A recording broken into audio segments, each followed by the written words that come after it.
శ్రీ మహాగణాధిపతయే నమః, శ్రీమాత్రే నమః. మాచిరాజ భక్తి ప్రేక్షకులందరికీ నమస్కారం. జూన్ 11వ తేదీ నుంచి జూన్ 20వ తేదీ వరకు ఈ 10 రోజుల్లో గ్రహాల సంచారం బట్టి ద్వాదశ రాశుల వాళ్ళకి రాశి ఫలితాలు ఏ విధంగా ఉండబోతున్నాయో, అలాగే ఏ గ్రహాలు అనుకూలంగా ఉన్నాయో, ఏ గ్రహాలు వ్యతిరేకంగా ఉన్నాయో, అనుకూల గ్రహాల అనుకూలత పెరగాలన్నా, వ్యతిరేక గ్రహాల వ్యతిరేకత తగ్గింపజేసుకోవాలన్నా, ద్వాదశ రాశుల వాళ్ళు ఎలాంటి పరిహారాలు చేసుకోవాలో, ఏ దేవీ దేవతల ఆలయ దర్శనం చేయాలో, ఏ మంత్రాలు చదువుకోవాలో, ఏ స్తోత్రాలు పఠించాలో, ఎలాంటి దానాలు ఇవ్వాలో, గోమాతకి ఎటువంటి ఆహారం తినిపించాలో, ద్వాదశ రాశుల వారికి ఈ 10 రోజుల్లో భవిష్యత్ ఎలా ఉండబోతోందో ఈ వీడియోలో మనం తెలుసుకుందాం. తదుపరి వృశ్చిక రాశి. వృశ్చిక రాశి వాళ్ళకి జూన్ 11వ తేదీ నుంచి జూన్ 20వ తేదీ వరకు గ్రహాల సంచారాన్ని బట్టి 10 రోజుల ఫలితాలు పరిశీలిస్తే, 10 రోజుల ఫలితాలు చూసేటప్పుడు ప్రధానంగా చూడవలసిన 4 గ్రహాలు రవి, బుధుడు, కుజుడు, శుక్రుడు, ఈ 4 గ్రహాల సంచారాన్ని పరిశీలిస్తే సూర్యుడు 7, 8 స్థానాల్లో సంచారం చేస్తున్నాడు. మొదటి 5 రోజులు 7వ సంచారం, తర్వాత 5 రోజులు 8వ సంచారం చేస్తున్నాడు. 2 సంచారాలు కూడా అనుకూల సంచారాలు కాదు. కాబట్టి వృశ్చిక రాశి వాళ్ళకి జూన్ 11 నుంచి జూన్ 20 మధ్యలో రవి బలం లేదు. రవి బలం లేదు కాబట్టి ఏం జరుగుతుందంటే, మొదటి 5 రోజుల్లో మీరు ఆఫీసులో ఏదైనా వర్క్ కంబైన్డ్గా వేరే కొలీగ్స్తో కలిసి చేస్తే మొత్తం ఆ వర్క్ వాళ్ళే చేశారని చెప్పి పై అధికారులకు చెప్పుకుంటారు. క్రెడిట్ మొత్తం వాళ్ళకే వెళ్ళిపోతుంది. మీ గురించి ఒక్క మాట కూడా చెప్పారు. అందుకని సాధ్యమైనంత వరకు జూన్ 11 నుంచి జూన్ 15 మధ్యలో కంబైన్డ్గా వర్క్ చేయకుండా ఆఫీసులో ఇండివిజువల్గా మీ వర్క్ మీరు చేసుకోండి. లేకపోతే మొత్తం క్రెడిట్ వేరే వాళ్ళు తీసుకుంటారు. అలాగే కొలీగ్స్ వల్ల కానీ, బాస్ వల్ల కానీ మొదటి 5 రోజుల్లో కొంత వ్యతిరేకత కనిపిస్తుంది. ఆ తర్వాత 5 రోజుల్లో సూర్యుడు 8వ స్థానంలో ఉన్నాడు. అప్పుడేం జరుగుతుందంటే హెల్త్ ఇష్యూస్ ఇస్తాడు. జూన్ 16 నుంచి జూన్ 20 మధ్యలో వృశ్చిక రాశి వాళ్ళు హెల్త్ పరంగా కేర్ఫుల్గా ఉండండి. కంటికి, గుండెకి సంబంధించిన ఆరోగ్యాన్ని జాగ్రత్తగా కాపాడుకోండి. వేళకు ఆహారం తీసుకోవటం, సరైన సమయానికి నిద్రించడం చాలా అవసరము. అలాగే ఆఫీసులో కూడా ఎంత హార్డ్ వర్క్ చేసినా ఆ హార్డ్ వర్క్కి రికగ్నైజేషన్ లేకపోవటం అనేది జూన్ 16 నుంచి జూన్ 20 మధ్యలో వృశ్చిక రాశి వాళ్ళకి జరుగుతూ ఉంటుంది. దీనికి కారణం ఏంటంటే సూర్యుడు 7, 8 స్థానాల్లో సంచరిస్తూ వ్యతిరేక ఫలితాలు ఇస్తున్నాడు. సూర్యుడి బలం లేదు.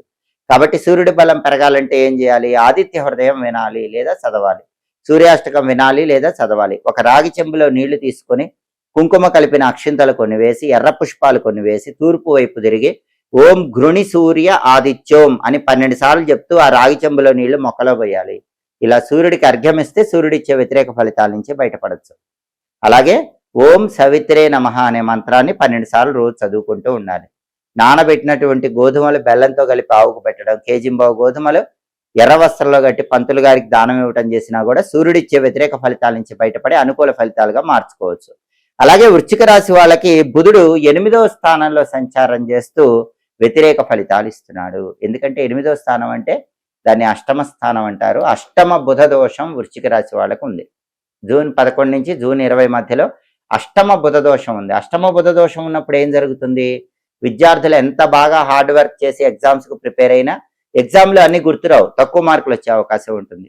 నిరుద్యోగులు ఎంత బాగా ఎక్సలెంట్గా ప్రిపేర్ అయ్యి ఇంటర్వ్యూకి వెళ్ళినా ఫైనల్ రౌండ్లో ఏదో ఒక తప్పు చేసి సెలెక్ట్ అవ్వలేకపోతారు. వ్యాపారస్తులకు కూడా వ్యాపారాల్లో ఒడిదుడుకులు అనేవి కనిపిస్తూ ఉంటాయి.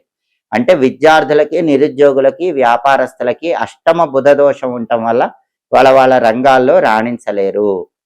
ఆ దోషం తొలగిపోవాలంటే సంకటనాశక గణేష స్తోత్రం చాంటింగ్ వినాలి. ప్రతిరోజు గణపతికి సంబంధించినటువంటి శక్తివంతమైనటువంటి ఒక మంత్రం ఉంటుంది. ఆ మంత్రం గం క్షిప్ర ప్రసాదనాయ నమః. ఆ మంత్రాన్ని రోజు 21 సార్లు చదవాలి. పెసలు నానబెట్టి ఆవుకు పెట్టడం లేదా కేజింబావు పెసలు ఆకుపచ్చ వస్త్రంలో కట్టి పంతులు గారికి దానం ఇవ్వటం చేయాలి.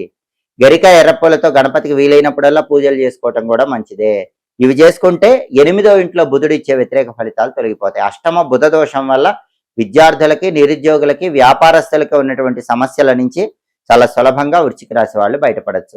అలాగే కుజుడు వృశ్చిక రాశి వాళ్ళకి 6వ స్థానంలో సంచారం చేస్తున్నాడు. ఇది అద్భుతం. కుజుడు ఫేవరబుల్గా ఉన్నాడు. జూన్ 11 నుంచి జూన్ 20 వరకు వృశ్చిక రాశి వాళ్ళకి కుజుడు ఫేవరబుల్గా ఉన్నాడు. కాబట్టి ప్రాపర్టీస్ కొనుక్కునే యోగం ఉంది. భూములు, గృహాలు, స్థలాలు, పొలాలు ఇలాంటివి కొనుక్కోవటానికి అవకాశం ఉంటుంది. లేదా మంచి రేటుకి అమ్ముకోవటానికి అవకాశం ఉంటుంది. రియల్ ఎస్టేట్లో మంచి లాభాలు వచ్చే సూచనలు ఉన్నాయి. అప్పులు అయ్యే అవకాశం కూడా అస్సలు ఉండదు. ఉన్న అప్పులు కూడా క్లియర్ చేస్తారు. బ్యాంక్ లోన్లు శాంక్షన్ అవుతాయి. బ్రదర్స్తో డిస్ప్యూట్స్ క్లియర్ అయిపోతాయి. ఈ ప్రయోజనాలన్నీ కూడా 6వ స్థానంలో ఉన్నటువంటి కుజుడి సంచారం వల్ల వృశ్చిక రాశి వాళ్ళు పొందగలుగుతారు. ప్రాపర్టీస్ ఆస్పెక్ట్లో, రియల్ ఎస్టేట్ ఆస్పెక్ట్లో, బ్రదర్స్ ఆస్పెక్ట్లో వృశ్చిక రాశి వాళ్ళకి బ్రహ్మాండమైన బెనిఫిట్ రిజల్ట్స్ అనేవి జూన్ 11 నుంచి జూన్ 20 మధ్యలో ఉంటాయని చెప్పడంలో ఏమాత్రం సందేహం లేదు. కుజుడు అంత అద్భుతంగా ఉన్నాడు కాబట్టి కుజుడికి సంబంధించి ఎలాంటి పరిహారాలు చేసుకోకర్లేదు. అలాగే శుక్రుడి సంచారాన్ని పరిశీలిస్తే వృశ్చిక రాశి వాళ్ళకి శుక్రుడు జూన్ 11 నుంచి జూన్ 20 మధ్యలో 9వ స్థానంలో సంచారం చేస్తూ అద్భుతమైన శుభ ఫలితాలు ఇస్తున్నాడు.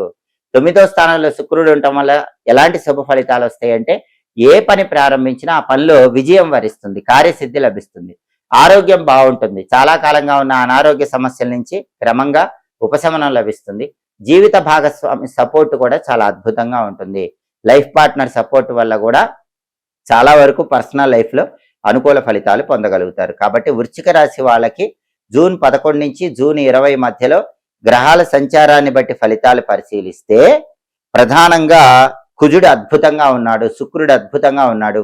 ఈ 2 గ్రహాలకు సంబంధించి ఎలాంటి పరిహారాలు చేసుకోవాల్సిన అవసరం లేదు. సూర్యుడు బుధుడు ఈ 2 గ్రహాలే వ్యతిరేకంగా ఉన్నాయి కాబట్టి సూర్యుడికి బుధుడికి పరిహారాలు చేసుకున్నట్లయితే అన్ని రకాలైన సమస్యల నుంచి బయటపడి అనుకూల ఫలితాలు అందిపుచ్చుకోవచ్చు. జ్యోతిష శాస్త్ర పరంగా అదృష్టం తొందరగా లభించాలంటే, దురదృష్టం దరిదాపుల్లోకి రాకుండా ఉండాలంటే ఘాతవారం రోజు కొన్ని ప్రత్యేకమైనటువంటి పనులు ఎట్టి పరిస్థితుల్లో చేయకూడదు. కొన్ని ప్రత్యేకమైన పనులు ఘాతవారం రోజు నిర్వహించుకున్నా ఎలాంటి ఇబ్బంది ఉండదు. 12 రాశుల వారికి ఒక్కొక్క రాశి వాళ్ళకి ఒక్కొక్క ఘాతవారం అని జ్యోతిష శాస్త్రంలో చెప్పారు. ఘాతవారం రోజు ఏం చెయ్యకూడదో జ్యోతిష శాస్త్ర గ్రంథాల్లో చెప్పారు. ఘాతవారం రోజు ఎట్టి పరిస్థితుల్లో ప్రయాణాలు చెయ్యకూడదు. ఘాతవారం రోజు ఒక పని మీద బయలుదేరి ప్రయాణం చేస్తే ఆ పని అవ్వదు, ప్రయాణాల పరంగా వ్యతిరేక ఫలితాలు వస్తాయి.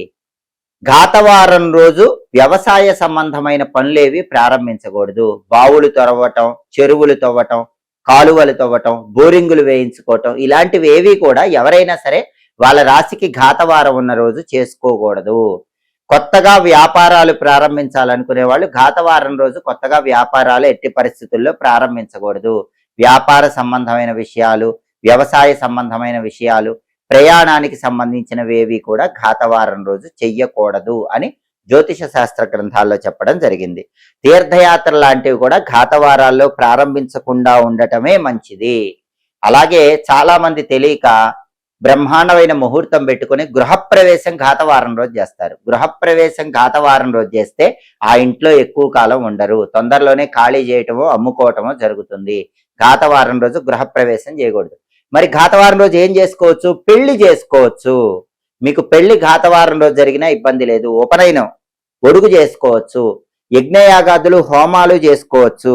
అలాగే పట్టాభిషేకం చేసుకోవచ్చు. పట్టాభిషేకం అంటే పూర్వకాలంలో రాజులకు చేసేవాళ్ళు. ఆధునిక కాలంలో అయితే ఉద్యోగంలో మీకు ఒక అధికార పదవి హోదా ఇవ్వాలనుకుని ఆ అధికార పదవి హోదా ఇవ్వాలనుకున్నప్పుడు ఘాతవారం రోజు ఇచ్చినా దోషం ఉండదు. అలాగే ఆడవాళ్ళకి సీమంతం ఘాతవారం రోజు చేయొచ్చు, అందులో ఏ దోషము లేదు. కాబట్టి ఏవి చేయవచ్చో అవి చేయాలి, ఏవి చేయకూడదో అవి చేయకూడదు. ఘాతవారం అనేది ఒక్కొక్క రాశి వాళ్ళకి ఒక్కొక్క రోజుగా జ్యోతిష శాస్త్రంలో చెప్పారు. మేషరాశిలో జన్మించిన వాళ్ళకి ఆదివారం ఘాతవారం, వృషభ రాశి వాళ్ళకి శనివారం ఘాతవారం, మిథున రాశి వాళ్ళకి సోమవారం ఘాతవారం, కర్కాటక రాశి వాళ్ళకి బుధవారం ఘాతవారం, సింహరాశి వాళ్ళకి శనివారం ఘాతవారం, కన్యారాశి వాళ్ళకి శనివారం ఘాతవారం, తులారాశి వాళ్ళకి గురువారం ఘాతవారం. కాబట్టి మీ రాశికి ఘాతవారం అని ఎప్పుడైతే చెప్పారో ఆ వారం రోజు ఇప్పుడు చెప్పిన ఏ పనులు కూడా చేయకూడదు, కొన్ని ప్రత్యేకమైన పనులే చేసుకోవాలి. అదేవిధంగా వృశ్చిక రాశి వాళ్ళకి శుక్రవారం ఘాతవారం, ధనుస్సు రాశి వాళ్ళకి శుక్రవారం ఘాతవారం, మకర రాశి వాళ్ళకి మంగళవారం ఘాతవారం, కుంభరాశి వాళ్ళకి గురువారం ఘాతవారం, మీనరాశి వాళ్ళకి శుక్రవారం ఘాతవారం. 12 రాశుల వాళ్ళకి ఘాతవారం అని ఇలా జ్యోతిష శాస్త్రంలో చెప్పారు. ఘాతము అంటే దెబ్బ అని అర్థం. అందుకే ఘాతవారం రోజు ఎవరైనా ఎప్పుడైనా ప్రయాణాలు చేస్తే మాత్రం ఖచ్చితంగా ఆ ప్రయాణాల్లో ఇబ్బందులు వస్తాయి. దూర ప్రాంత ప్రయాణాలు కానీ తీర్థయాత్రలు కానీ ఘాతవారం రోజు ప్రారంభించకండి. అత్యవసరంగా ఘాతవారం రోజు ప్రయాణాలు చేయవలసి వస్తే మాత్రం అటువంటప్పుడు ఇష్టదైవాన్ని స్మరించుకొని ఏదైనా పదార్థాలు దానం ఇవ్వటము, కొద్దిగా పెరుగు నోట్లో వేసుకుని వెళ్ళటం, తేనె నోట్లో వేసుకుని వెళ్ళటం, ఇటువంటివి చేసి మాత్రమే ప్రయాణాలు నిర్వహించాలని జ్యోతిష శాస్త్ర గ్రంథాల్లో చెప్పడం జరిగింది. కాబట్టి ఘాతవారాన్ని పాటించండి, సమస్త శుభ ఫలితాలను సిద్ధింపజేసుకోండి. ఎప్పటికప్పుడు గ్రహాల సంచారాన్ని బట్టి దినఫలాలు, మాస ఫలాలు, 10 రోజుల ఫలితాలు, సంవత్సర ఫలితాలు వీటన్నిటినీ తెలుసుకోవాలన్నా గ్రహాల సంచారంలో వచ్చే మార్పును బట్టి ఒక్కొక్క గ్రహం ఖగోళంలో మారినప్పుడు అది ద్వాదశ రాశుల మీద ఎలాంటి ప్రభావాన్ని చూపిస్తుందో తెలుసుకోవాలనుకున్నా మాచిరాజ్ భక్తి ఛానల్ తప్పకుండా చూడండి. మా వీడియోస్ మీకు నచ్చినట్లయితే మా ఛానల్ లైక్ చేయండి, కామెంట్ చేయండి. మా ఛానల్ వీడియోస్ 10 మంది మిత్రులకు షేర్ చేయండి. మా ఛానల్ సబ్స్క్రైబ్ చేసుకోండి. పక్కనున్న బెల్ సింబల్ ఒకటి మాత్రం మర్చిపోకండి. సర్వే జనాః సుఖినో భవంతు. స్వస్తి.